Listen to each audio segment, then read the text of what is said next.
নমস্কার বন্ধুরা, নবদিগন্ত চ্যানেলের পক্ষ থেকে আপনাদের সকলকে জানাই স্বাগতম।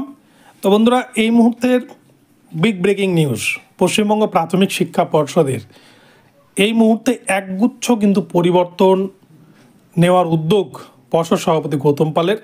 তো পশ্চিমবঙ্গ প্রাথমিক শিক্ষা পর্ষদের তরফ থেকে শিক্ষার মান উন্নয়নের জন্য এবং শিক্ষকদের কোয়ালিটি বাড়ানোর জন্য কী উদ্যোগ গ্রহণ করলেন পর্ষদ সভাপতি গৌতম পাল, এই ভিডিওতে তার সম্পূর্ণ প্রতিবেদন থাকছে। তো আপনারা সম্পূর্ণ ভিডিওটি দেখুন মনোযোগ সহকারে, তাহলে কিন্তু পুরো বিষয়টি বুঝতে পারবেন।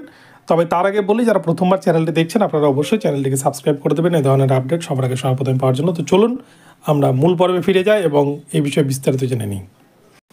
তো বন্ধুরা, গোটা বিশ্ব যেভাবে এগোচ্ছে এবং তার সাথে সাথে ভারতবর্ষের অন্যান্য রাজ্যের প্রাথমিকের যে শিক্ষা ব্যবস্থা যেভাবে অগ্রগতি হচ্ছে, পশ্চিমবঙ্গ প্রাথমিক শিক্ষা কিন্তু সেইভাবে অগ্রগতি হয়নি বেশ কিছু বছরে।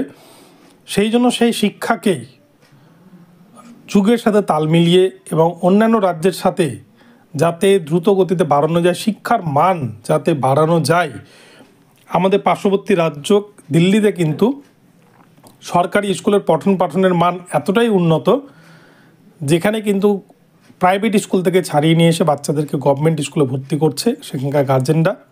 তো সেই রকমই কিন্তু এবার মান উন্নয়নের পথে, সেই একই পথে কিন্তু হাঁটতে চলেছে পশ্চিমবঙ্গ প্রাথমিক শিক্ষা পর্ষদ।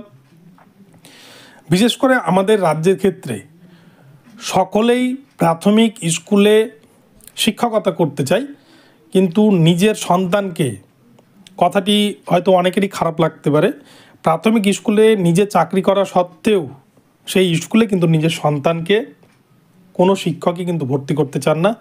সকলেই চায় প্রাইভেট স্কুলে পড়াতে বা কোনো একটু ভালো মানোন্নয়ন মান রয়েছে শিক্ষার, সেই রকম উচ্চ পরিকাঠামোযুক্ত স্কুলে ভর্তি করতে।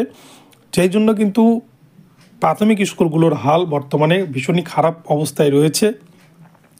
তো যাই হোক, সমস্ত দিক বিচার বিবেচনা করে প্রাথমিক শিক্ষা পর্ষদের তরফ থেকে একটি গুরুত্বপূর্ণ উদ্যোগ নেওয়া হয়েছে।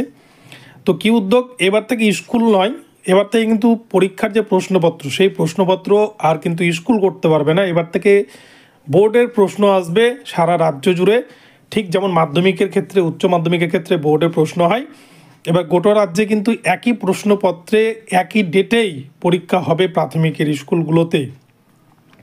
তবে খাতা দেখবেন সংশ্লিষ্ট স্কুলের শিক্ষক শিক্ষিকারাই। প্রথম সেমেস্টার হবে 40 নম্বরে, তবে তা লিখিত আকারে হবে না। 20 নম্বর থাকবে পড়ুয়াদের উপস্থিতি, ক্লাসে আচরণ ইত্যাদি বিষয়ের মূল্যায়নের উপর, বাকি 20 থাকবে বিভিন্ন প্রজেক্টের ভিত্তিতে। দ্বিতীয় সেমেস্টার হবে 60 নম্বরে লিখিত পরীক্ষার উপর ভিত্তি করে। তো এই একই নিয়ম কিন্তু সারা রাজ্য জুড়ে এবার চালু হতে চলেছে। তো সেক্ষেত্রে একটা ভালো উদ্যোগ বলা যেতে পারে, শিক্ষার মান উন্নয়ন হবে এবং প্রাথমিকের শিক্ষার মান উন্নয়ন হলেই যত বেশি ছাত্র সংখ্যা স্কুলে ভর্তি হবে, যত বেশি গার্জেন অ্যাক্টিভ হবে এবং সরকারি বিদ্যালয়ে তার সন্তানকে ভর্তি করবে, তত বেশি শূন্যপদ বৃদ্ধি পাবে।